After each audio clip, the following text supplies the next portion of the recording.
स्वयं शुकदेव जी महाराज भी वहां चले आए। उन्हें देखकर सनत कुमारों ने उठकर बड़े आदर भाव से उन्हें व्यास पीठ पर बैठने का निवेदन किया, परंतु शुकदेव जी ने कहा, नहीं ऋषिवर, यह व्यास पीठ आपके लिए ही निर्मित की गई है। सप्ताह पारायण आप ही करेंगे। यदि आप कहें तो मैं श्रोताओं से कुछ निवेदन करना चाहता हूं। सभी ने एक स्वर से श्री शुकदेव जी को सुनने की इच्छा प्रकट की, तो शुकदेव जी श्रोताओं से बोले, उपस्थित श्रोतागण, आप सभी लोग अगहन मासों में श्रीमद् भागवत कथा के सप्ताह पारायण को एकाग्रचित्त होकर सुने। यह कथा वेद रूपी वृक्ष का फल है, अर्थात वेदों का सार तत्व इस कथा में निहित है। संसार में दूसरे जितने भी फल होते हैं उनमें गुठली और छिलका रहता है, परंतु यह फल उन सभी फलों से निराला है। इसमें अमृत रस भरा हुआ है। इस अमृत का पान करने से मनुष्य भवबंधन के चक्र से मुक्ति पा जाता है, इसलिए इसे बार बार पीना चाहिए। यह कथा सबसे पहले श्री नारायण ने श्री ब्रह्मा जी से कही थी। श्री ब्रह्मा जी ने इसे अपने पुत्र श्री नारद जी को बताया। श्री नारद जी ने इसे मेरे पूज्य पिता श्री कृष्ण द्वैपायन वेद व्यास जी से कहा। पिताश्री ने यह कथा मुझे पढ़ाई और मैंने इसे राजा परीक्षित को सुनाया और उसका दुख दूर किया। श्रोतागण पूर्ण मनयोग से श्री शुकदेव जी का प्रवचन सुन रहे थे। श्री शुकदेव जी आगे बोले, मेरे प्रिय श्रोतागण, आप सभी शुद्ध और प्रबुद्ध मन से यहाँ इस कथा का रसामृत प्राप्त करने के लिए एकत्र हुए हैं। यह आपको जानना चाहिए कि इसमें जो सार तत्व विद्यमान है वह 18 पुराणों के सार तत्व से भी उत्तम है। साधु और वैष्णव जन का यही सर्वोत्तम और बहुमूल्य धन है। स्वर्ग में तपस्वी गण, ब्रह्मलोक में स्वयं ब्रह्मा, कैलाश अर्थात शिवलोक में आशुतोष शिव और बैकुंठ लोक में श्री लक्ष्मी जी इस कथा को अपने श्रीमुख से गाती हैं। जिस समय श्री शुकदेव जी श्रोतागण को अपना प्रवचन सुना रहे थे, उसी समय बैकुंठपति श्री विष्णु, श्री ब्रह्मा, देवराज इंद्र, श्री वरुण देव, श्री कुबेर देव तथा प्रहलाद आदि भक्त वहां उपस्थित हो गए। उन्हें देखकर वहां उपस्थित सभी जन उनकी जय जयकार करने लगे। नारद जी तो हर्षातिरेक में खड़े होकर नाचने लगे। भक्त प्रहलाद ने करताल बजानी प्रारंभ की तो भक्त उद्धव मंजीरा बजाने लगे। देवराज इंद्र मृदंग पर थाप देने लगे। उस समय त्रिलोकीनाथ श्री नारायण ने जब सभी को प्रेम में लीन देखा तो कहा, भक्तों, जिसके मन में जो इच्छा हो सो मांग लो। नारद जी तत्काल हाथ जोड़कर बोले, प्रभु, आपके दर्शनों का सौभाग्य हमें प्राप्त हुआ है। इससे अधिक ऐसी कौन सी वस्तु है जिसे हम मांगे। आपने दर्शन देकर हम सभी को कृत कृत कर दिया। आप अपने चरणों की भक्ति हम सभी को दीजिए। श्री नारायण ने तथास्तु कहा और अंतर्धान हो गए। सप्ताह यज्ञ पूर्ण हुआ। श्री सूत जी से यह कथा सुनकर शौनक आदि 88,000 ऋषियों ने सूत जी से पूछा, हे सूत जी, श्री शुकदेव जी महाराज ने यह कथा राजा परीक्षित को कब सुनाई थी और गोकर्ण तथा सनत कुमारों ने यह कथा कब कही थी, यह हमें बताइए। श्री सूत जी ने कहा, ऋषिवर, जब श्री कृष्ण जी द्वारकापुरी से बैकुंठ लोक को पधारे तब उसके 300 वर्ष पश्चात भादो मास की नवमी के दिन श्री शुकदेव जी ने यह कथा राजा परीक्षित को सुनाई थी और इसका पारायण उन्होंने 7 दिन में किया था। वह स्थान गंगा के तट पर है और कलयुग में उस स्थान को शुक्रताल के नाम से जाना जाता है। यह शुक्रताल नाम शुकताल का अपभ्रंश है। यहाँ एक विशाल वट वृक्ष है। इसी के नीचे बैठकर श्री शुकदेव जी ने यह कथा कही थी। आज यह स्थान एक तीर्थ स्थान के रूप में विकसित हो चुका है। इस कथा के 200 वर्ष पश्चात गोकर्ण ने गया तीर्थ में इस कथा का सप्ताह पारायण कराया था। उसके 300 वर्ष पीछे इस कथा का सप्ताह पारायण श्री सनत कुमारों ने श्री नारद जी की उपस्थिति में कराया था। यहाँ उसी कथा का वर्णन किया गया है। इस अमृतमयी कथा का जो भी प्रेम से श्रवण करता है या दूसरों को सुनाता है, उसको सभी फल प्राप्त होते हैं और वह जीवन मुक्त कहलाता है। जीवन से मुक्ति का तात्पर्य यहाँ सभी प्रकार की मोह माया और सांसारिक बंधनों से मुक्त हो जाना है। ऐसा भागवत पुरुष अर्थात जीवन मुक्त इस संसार में रहकर भी निष्प्रिय भाव से सभी के प्रति प्रेम और समभाव रखता है। उसे अपने लिए किसी पदार्थ का लोभ नहीं रहता। वह संसार में रहकर भी संसार से परे होता है। उसका हर पल और हर घड़ी श्री भगवान मुरलीधर के रूप माधुरी में खोया रहता है। इस प्रकार श्रीमद् भागवत महात्म्य पूर्ण हुआ।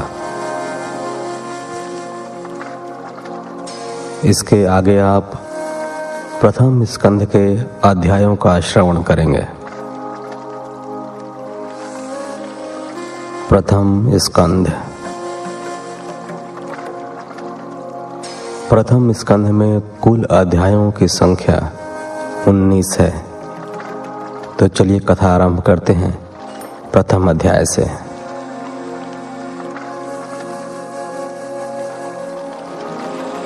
हिंदू रिचुअल्स, हिंदू रीति रिवाज सनातन धर्म के प्रसार के लिए अथक प्रयत्न कर रहा है। इस यात्रा में अब हमें आप सभी के सहयोग की और अधिक आवश्यकता है, ताकि हम अपने वेदों, पुराणों, उपनिषदों और शास्त्रों आदि का ऑडियो बुक के रूप में पुनर्संकलन कर भावी पीढ़ियों के लिए इन्हें संरक्षित कर सकें। तो आइए इस बृहत् कार्य को साकार करने हेतु हम सभी साथ मिलकर इस जिम्मेदारी का वहन करते हैं। इस शुभ कार्य हेतु आपसे न्यूनतम अंशदान प्रति व्यक्ति की अपेक्षा है। आप अपने सामर्थ्य अनुसार कोई भी राशि डिस्क्रिप्शन बॉक्स में दिए गए पेमेंट आईडी के द्वारा हम तक पहुंचा सकते हैं।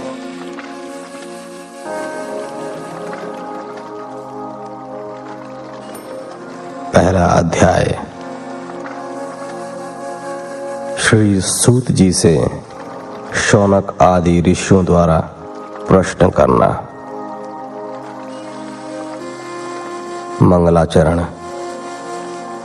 जिससे इस जगत की सृष्टि, स्थिति और विलय होता है, जो समस्त पदार्थों में स्थित है, जो अस्तित्व विहीन पदार्थों से अलग है, जो जड़ नहीं अपितु चेतन है, जो परतंत्र नहीं अपितु स्वयं प्रकाश है, जो ब्रह्मा अथवा हिरण्यगर्भ नहीं अपितु अपने संकल्प मात्र से ही जो वेद ज्ञान को देने वाला है, जिसे जानने के लिए बड़े बड़े मनीषी और विद्वान भ्रमित हो जाते हैं।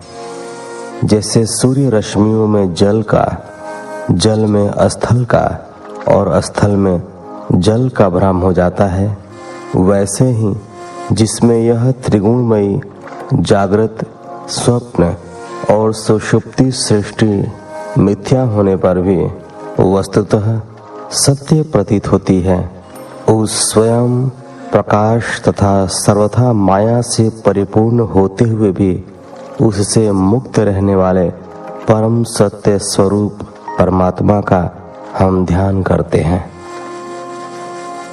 नैमिषारण्य में एकत्र शौनक आदि ऋषियों ने सूत जी से प्रार्थना की। हे सूत जी, आपने श्री वेद व्यास जी के पास बैठकर सभी पुराणों और धर्म शास्त्रों का अध्ययन किया है। कृपया हमें भी बताइए कि उन पुराणों और धर्म शास्त्रों तथा गुरुजनों के उपदेशों में ऐसा क्या है जिससे कलयुग में निवास करने वाले जीवों का कल्याण हो सके। आप संत समाज के भूषण हैं। आप तो जानते हैं कि इस कलयुग में लोगों की आयु कम है और धर्म कर्म तथा साधना में उनकी रुचि भी नहीं है। लोग आलसी और भौतिकवादी हो गए हैं। इसी कारण वे विविध प्रकार की विघ्न बाधाओं में घिरे रहते हैं। साथ ही धर्म शास्त्र और पुराण भी इतने बड़े हैं कि उन्हें सुनने या पढ़ने का धैर्य भी लोगों में नहीं रह गया है। आप अपनी बुद्धि से उनका सार तत्व हमें बताइए ताकि हमारा कल्याण हो सके। एक अन्य ऋषि ने कहा, हे सूत जी, महामुनि वेद व्यास जी ने श्रीमद् भागवत पुराण में मोक्ष के लिए फल की कामना से रहित श्रेष्ठ धर्म का उल्लेख किया है। इस ग्रंथ में सत्पुरुषों के लिए जानने योग्य उस सत्य स्वरूप परमात्मा के साकार स्वरूप का चरित्र वर्णित हुआ है, जो जीवन के तीनों पापों आदि भौतिक अर्थात शारीरिक और मानसिक दुख, आदि दैविक अर्थात दैवीय आपदाएं, भूत प्रेत आदि के दुख तथा आध्यात्मिक अर्थात परमात्मा या आत्मा को जानने का दुख, इन सभी दुखों का जड़ से विनाश करने वाला है और परम कल्याणकारी है। हे सूत जी, आप निष्पाप हैं। आपने समस्त इतिहास, पुराण और धर्म शास्त्रों का विधिवत अध्ययन किया है। आपका हृदय बड़ा सरल है। आप गुरुओं की कृपा व अनुग्रह के पात्र बने हैं। आप हमें कृपया यदुवंशियों के रक्षक भक्त वत्सल भगवान श्री कृष्ण के अवतार की कथा सुनाइए और हमारे जीवन को परमात्मा के उस अद्भुत चरित्र से रसामृत करके हमें जीवन मृत्यु के इस चक्र से मुक्ति दिलाइए। तीसरे ऋषि ने कहा, हे सूत जी, आप जैसे परम विरक्त परम शांत मुनिजन ही भगवान के श्री चरणों में निवास करते हैं। आपके संसर्ग से संसार के जीव पवित्र हो जाते हैं। आप जैसे भक्त जब भगवान की लीलाओं का गान करते हैं, तब ऐसा कौन मनुष्य होगा जो आत्म शुद्धि की इच्छा रखने पर उसका श्रवण नहीं करेगा। श्री नारद जी जैसे देवर्षि तक ने जिन श्री कृष्ण की लीलाओं का गान किया है, उस लीला को आप हमें सुनाइए। हे सूत जी, भगवान श्री कृष्ण की पुण्य कीर्ति और उनकी लीला सुनने की हमारी उत्कट इच्छा है। श्री हरि की कथा सुनने के लिए हमारे पास दीर्घकालीन अवकाश है।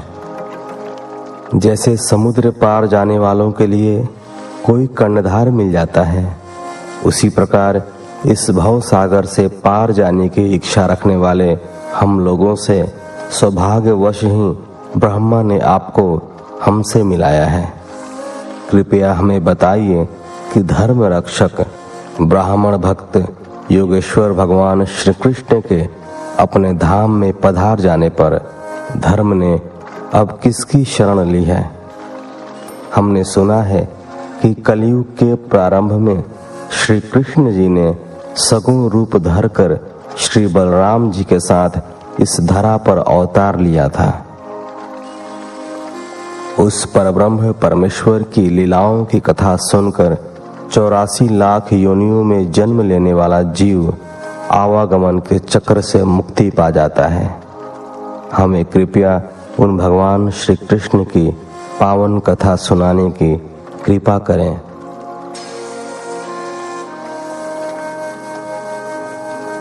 दूसरा अध्याय। भगवान की कथा और भक्ति का महत्व। शौनक आदि ऋषियों के प्रश्न सुनकर सूत जी बहुत प्रसन्न हुए। उन्होंने ऋषियों से कहा, जिस समय श्री सुखदेव जी का यज्ञोपवीत संस्कार भी नहीं हुआ था, उन्होंने अकेले ही संन्यास लेने का निर्णय किया। वे वन को जाने लगे तो उनके बिछड़ने के विरह से व्याकुल होकर श्री वेद व्यास जी पुत्र मोह में उन्हें पुकारने लगे, किंतु सुखदेव जी ने उनके पुकारने को अनसुना कर दिया और मन ही मन सोचने लगे कि पिताश्री सांसारिक मोह माया से ग्रसित हो रहे हैं। उसी समय वन के वृक्षों ने व्यास जी से कहा, ऋषिवर, इस संसार में न कोई किसी का पिता है और न किसी का पुत्र। प्रत्येक जीव का यह शरीर सदैव जीवन मृत्यु के आवागमन चक्र में फंसा रहता है। शरीर मरता है, आत्मा नहीं। आपको श्री सुखदेव जी के भक्ति मार्ग में व्यवधान उपस्थित नहीं करना चाहिए। यह सुनकर व्यास जी को संतोष हुआ और वे वापस लौटने लगे, परंतु फिर न जाने क्या सोचकर वे वन में सुखदेव जी के पीछे पीछे चलने लगे। सुखदेव जी श्री कृष्ण की भक्ति में लीन आगे चले जा रहे थे। तभी मार्ग में एक सुंदर सरोवर दिखाई दिया। उस सरोवर में कुछ सुंदर स्त्रियां नग्न होकर स्नान कर रही थीं। उन्होंने सुखदेव जी को आते देखा तो किसी प्रकार की लज्जा नहीं की और उसी प्रकार स्नान करती रहीं। सुखदेव जी आगे बढ़ गए। कुछ देर बाद व्यास जी वहां आए तो स्त्रियों ने तत्काल अपने वस्त्र पहन लिए और लज्जा से सिर झुकाकर एक ओर खड़ी हो गईं। व्यास जी ने उनसे पूछा, तुमने मेरे पुत्र को देखकर तो पर्दा नहीं किया और मुझे देखते ही वस्त्र पहन लिए, इसका भेद क्या है? उन स्त्रियों ने कहा, ऋषिवर, आपको स्त्री पुरुष का ज्ञान है, जबकि सुखदेव जी को स्त्री पुरुष का कोई भेद ज्ञात नहीं है। इसलिए हमने उनसे लज्जा नहीं की और आपको देखकर वस्त्र पहन लिए।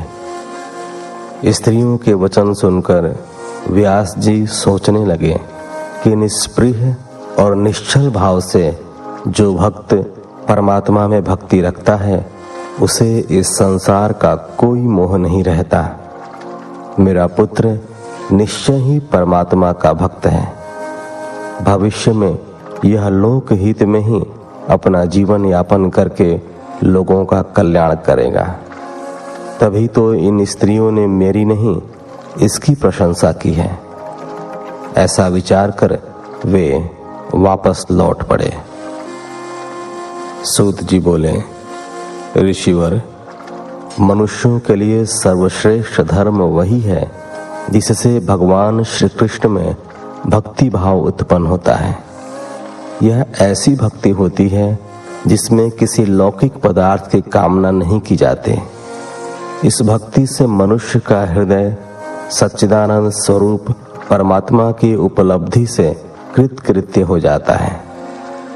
भगवान श्री कृष्ण की रूप माधुरी में समर्पित हो जाने से निष्काम ज्ञान और वैराग्य का जन्म होने लगता है। धर्म का फल है मोक्ष। उसकी सार्थकता भौतिक कामनाओं की पूर्ति में नहीं है। भोग विलास का कर्म केवल इंद्रियों की संतुष्टि के लिए नहीं होता, उसका अर्थ जीवन निर्वाह से होता है। भक्त और भगवान के मध्य जब भेद समाप्त हो जाता है, तब मुक्ति हो जाती है। विचारवान पुरुष भगवान के चिंतन से कर्मों के बंधन को काट डालते हैं। हे ऋषियों, पवित्र तीर्थों का सेवन करने से, उनमें श्रद्धा रखने से भगवत कथा में सहज ही रुचि उत्पन्न हो जाती है।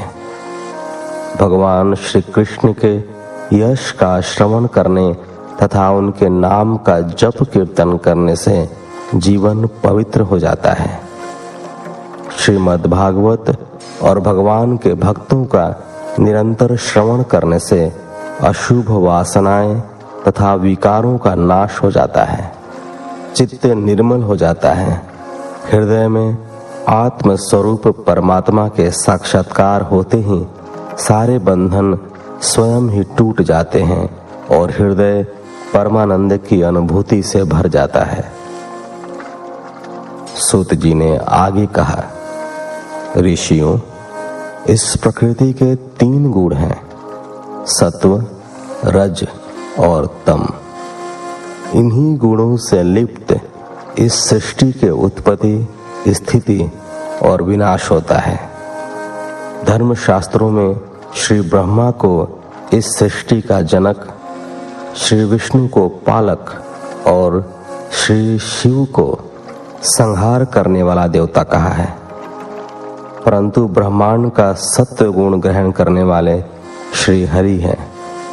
तमोगुण से रजोगुण श्रेष्ठ है और रजोगुण से सत्व गुण श्रेष्ठ है। यह सत्व गुण ही भगवान से योग कराने वाला है। प्राचीन काल से ही महात्मा लोग अपने कल्याण अथवा मुक्ति के लिए विशुद्ध रूप परमात्मा श्री हरि की आराधना करते रहे हैं। जो लोग इस भव सागर से पार जाना चाहते हैं, वे न तो किसी की निंदा करते हैं और न किसी का दोष ही देखते हैं। वे भगवान विष्णु और अनेक अंशावतारों में अपने आप को समर्पित करते हैं। वेदों का तात्पर्य श्री कृष्ण से है। यज्ञों का उद्देश्य श्री कृष्ण की आहुति देने से है। योग श्री कृष्ण के लिए किया जाता है और समस्त कर्मों की परिसमाप्ति भी श्री कृष्ण में ही होती है। ज्ञान से, तप से, धर्मों के अनुष्ठान से और समस्त गतियों से होने वाले अर्थ की परिणति श्री कृष्ण में ही होती है। अग्नि एक ही है, किंतु विविध प्रकार की लकड़ियों को जलाते समय उसका रंग रूप परिवर्तित हो जाता है और वह अलग अलग दिखलाई पड़ने लगती है, जबकि अग्नि का स्वरूप, उसका प्रभाव, उसकी वृत्ति एक ही रहती है। इसी प्रकार सभी जीवों के आत्मरूप परमात्मा एक ही हैं। वे संपूर्ण लोकों की रचना करने वाले हैं। वे ही देव, दैत्य, पशु पक्षी, स्त्री पुरुष और सभी जलचरों में निवास करते हैं और उनका पालन करते हैं। 3 अध्याय भगवान श्री हरि के अवतारों का वर्णन। सूत जी कहते हैं, जब सृष्टि के आदि में भगवान ने लोकों के निर्माण की इच्छा की तो उन्होंने अपनी माया से संयुक्त होकर पुरुष रूप में अवतार लिया। उनका यह पुरुष रूप 16 कलाओं, 10 इंद्रियों, 1 मन और 5 महाभूतों जल, पृथ्वी, अग्नि, वायु और आकाश से परिपूर्ण था। तब वे क्षीर सागर में शेषनाग की शैया पर शयन कर रहे थे। उस समय भगवान ने अपनी योग निद्रा का विस्तार किया। उनकी नाभि से निकले कमल पुष्प पर प्रजापति ब्रह्मा प्रकट हुए। यह पुरुष रूप भगवान नारायण का विराट रूप था। इसी विराट रूप से तीनों लोकों, स्वर्ग, पृथ्वी और पाताल की कल्पना की गई है। यह भगवान का विशुद्ध सत्वमय श्रेष्ठ रूप है। भगवान के इस स्वरूप में हजारों सिर, हजारों हाथ, हजारों पैर, जांघें, भुजाएं, मुख, कान, आंखें, नासिकाएं आदि हैं। भगवान का यह विराट रूप नारायण विविध अवतार